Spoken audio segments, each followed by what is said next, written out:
So I'm driving this like you would have driven this in 1979. And that's what this bike was for. Kind of higher speed cruising, long distance comfort. This is a perfect bike for that.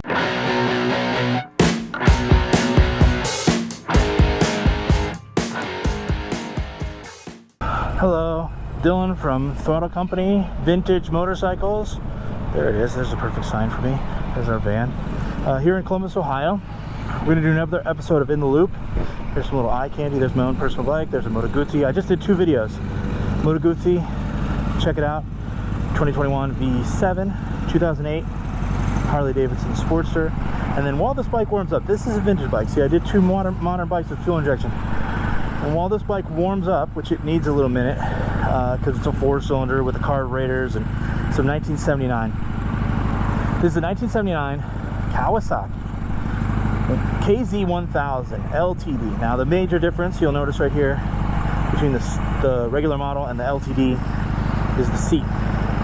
Things were getting a little choppery here in the late 70s. And so we have a 16-inch rear tire and we have a 19-inch front. So that kind of stance, you can maybe see it a little more raked out, a little more. Think Easy Rider.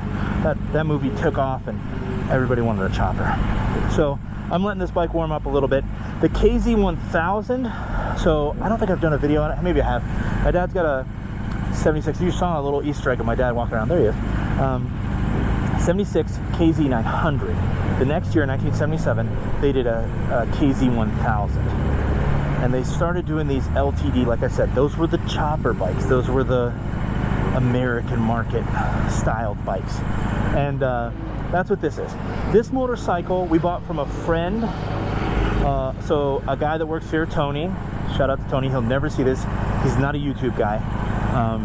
But he knows a guy who had this bike since 81. You can actually hear it warming up there. I'll go turn the choke down a little bit.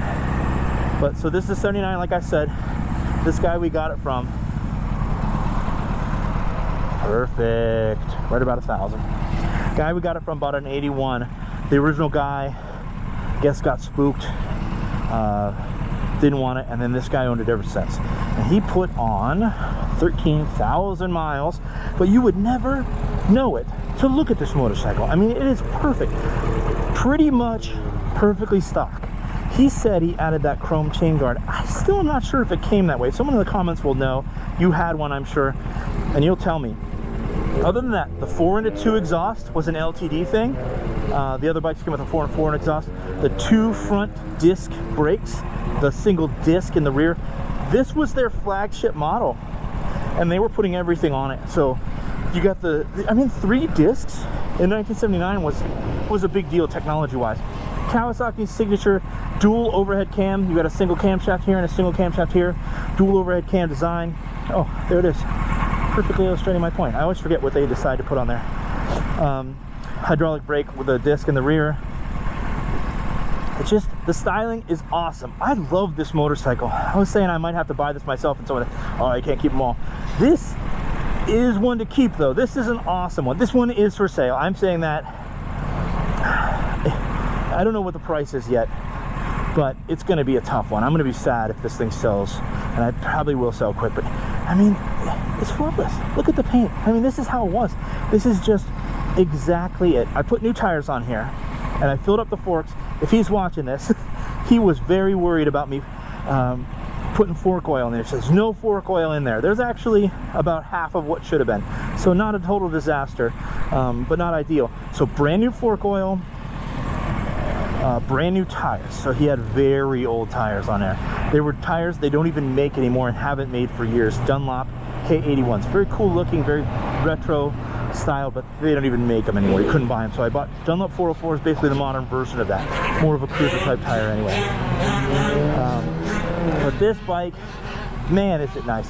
Little chrome accents. I mean, like I said, they were going chopper on it. But it doesn't have 2 wheelbarrow handlebars. They're still nice looking. Anyway, let's get on the road. I've been talking about it too long. I was letting it warm up, but we're warm. It's a nice day here in Columbus, Ohio, so everyone's out. Even people who shouldn't be on the road, they're out too. So hopefully I don't get in an accident, and I set a good example for us rider motorcyclists. This bike, I've already ridden this once. I had to try to test the new tires, and that's it. It really has 5 miles by me. Not super loud, you know. These bikes and the bikes before them, Kawasaki, the Japanese didn't want loud, obnoxious motorcycles. They want their machinery to be quiet. They want you to barely be able to hear that it's running. And for that example, a great example of that, so they have quiet exhausts, but they have an intake silencer. If you've ever worked on any of these bikes this era from Kawasaki, they have this tube. It's a muffler. It's a muffler on the intake to quiet down further the noise the mic was making. So you could barely probably hear it. It gets it's a little louder. But like my dad's KZ1000, people always say, oh, rev it up. I'm like, I am revving up. You can't even hear it. It sounds like a sewing machine got louder. It sounds like a fan got a little louder in the other room. It's crazy how quiet these bikes are. So for that reason, it's hard to find a stock one because everybody changed the exhaust. Everybody made them louder because, you know, Harleys in America were so big, and this is a chopper kind of style bike, so it's the same kind of crowd. But someone who would have bought this bike, they didn't want a Harley, but they still wanted to be heard, and they still wanted to show off to the Harley guys and say, yeah, I got a loud bike too. So for that reason, you get a little bit, you get people making modifications. But the way that they came stock was like this. Very comfortable riding position, very all-day comfortable. This seat is like a recliner. It's amazing, especially after all these years. Sometimes these seats get really worn down, but not this one. It's very comfortable, very cushiony, but you don't slide around too much. It's awesome. The riding position is a little unique compared to modern bikes. My knees are bent, and my feet are a little bit behind there, so my knees are kind of leaning forward a little bit more in a sport bike stance or a sporty stance. But my hands are a little, I was calling it wheelbarrow, but they're a little kind of beach bar, chopper bar, tiller style. So it's an interesting riding position. It's not, I don't think there's a modern bike that would have this riding position. So it's very authentic for the time period of this kind of LTD. Honda would have called this the custom. So if you've seen like a KZ or CB 750 or 900 or 1000 custom, those were Honda's like choppers. So if you had one like that, same kind of philosophy, the 4-cylinder inline 4 chopper era is the late 70s, early 80s for these Japanese bikes. And really they were killing it. You're thinking about what was happening with Harley Davidson at that point in time was the end. This bike is sort of the end of the AMF era, and Harley Davidson was really struggling. They made some weird choices, and AMF kind of saved the company. That I don't think this is controversial. Maybe somebody out there disagrees with this, but that's essentially what happened. AMF came and bought them, and then in 81, early 80s, Harley Davidson employees bought the company back, and now it's currently not owned by someone else. It's its own thing. But for a while there, they were struggling, and the reason they were struggling, Japanese bikes were doing it better, and Harley had problems with reliability. They had image issues, Hell's Angels kind of stuff, and the bikes like this, Hondas, Kawasaki's, Yamahas, they were beating them at their own game, and so that's why there were some issues. Well, anyway, and you can see why. This motorcycle has a lot of pull, a lot of power. It feels like a stable cruiser. It turns pretty well. It doesn't turn quite as well because of the handlebar position as I would say the KZ1000 or 9000 is big 900 turns, but it's cool, awesome. I love this motorcycle. I mean, it really doesn't get any more like period correct, authentic. It's just so stock. This is just, if you had a KZ 1000 or 900 and you always wanted the 1000, or maybe you had a 750. There's a 754 that's like a smaller version of this bike, and by that I mean 4-cylinder. Smooth. So if you've ever watched my videos before, I get into the engine characteristics. I'm trying to give you an idea of what this bike is like to ride. Good brakes. Like I said, we have 3-disc brakes, so this thing really, for a 1979, this thing stops. This thing has got some brakes. This was a big bike back then, the biggest Kawasaki was making, and they really wanted to make sure you could stop the thing, and it's no problem at all. Well, anyway, my point of these videos is try to give you an idea of what it's like. I'm going to shut up here and give you a little bit of the straightaway. Smooth 4-cylinder, comes on up to speed. Look at those RPMs climb. I don't know what gear we're in, 3rd. Got plenty to pull. 65 miles an hour. 5th gear? 4th gear? What gear am I even in? I don't know, because it's got tons of gear. I just shifted up. It's just got tons of engine, tons of displacement. We must be in the final gear there. Yeah. It feels like we're cruising. So anyway, I'm trying to give you the idea of what it's like to ride this motorcycle in particular. And this motorcycle is a time machine. I've said this before about other bikes. This is perfect description for this motorcycle.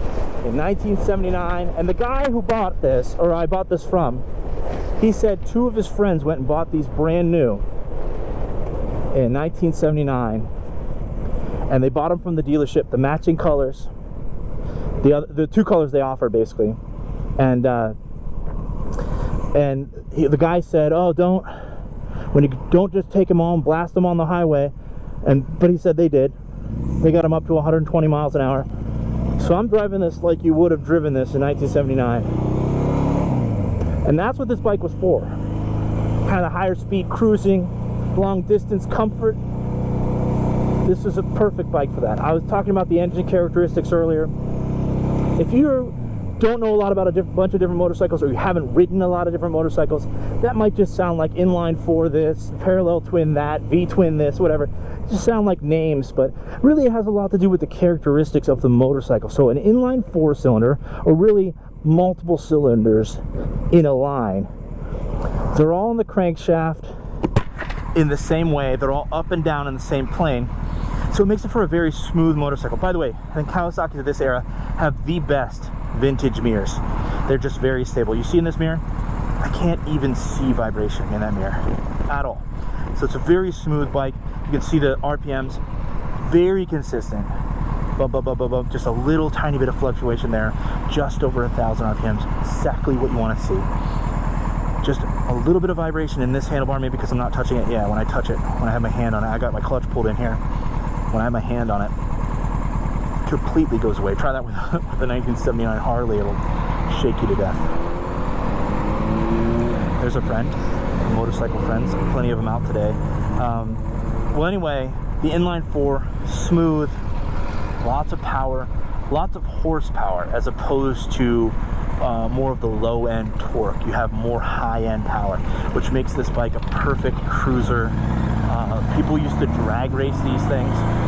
Drag racing is not about torque as it is as much about horsepower. You need to get the top of every gear to really get the most speed. And these engines, that's their characteristic. That's what they're built for. Smooth power delivery. All their power comes up at the top. Now this engine, this time period of engines is like the modern sport bike engine. Modern sport bikes, most of them are inline 4-cylinders. Some are 3-cylinders. Some of them are different V4 configurations, but the most common one is an inline 4-cylinder, and it's for that same reason. The way to give kind of smooth, consistent power, horsepower, top end, is with an inline 4-cylinder, essentially. And so that's the kind of power that you have from this bike. Very predictable, very easy to ride, very fun to ride, honestly, because it's got as much power as you want, but it's not bucking around at low speed. It's not difficult to take around the turn. All that weight is low on these bikes. Very, very fun, very comfortable to ride. So I'm trying to do my best. You see the stop lamp comes on? That was a Kawasaki thing. They want you to know if you're dragging the rear brake, if you're doing something weird or whatever, or if your light goes out, they want to tell you about it. So that was kind of a cool thing. A lot of Kawasaki's have that. Other than that, you just got oil, high beam, neutral. Turn signals, of course, not self-canceling. You got to do it yourself. Also have hazards. Kawasaki loved hazards. I'm not sure why, but the KZ900s, the KZ1000 early ones have the big knob here for hazards. I don't know if there were people who were pulling off to the side a lot or something, but they've got the ability. Here it is. There, and both my lights come on. Not sure why. They got a whole light for it. Anyway, it's an awesome motorcycle. It's a very cool bike. It's going to be a tough one to sell because I could see myself cruising around town. You know, I own a vintage motorcycle shop. I've got a modern bike. I've got a couple of modern bikes at my disposal. At least I can ride around.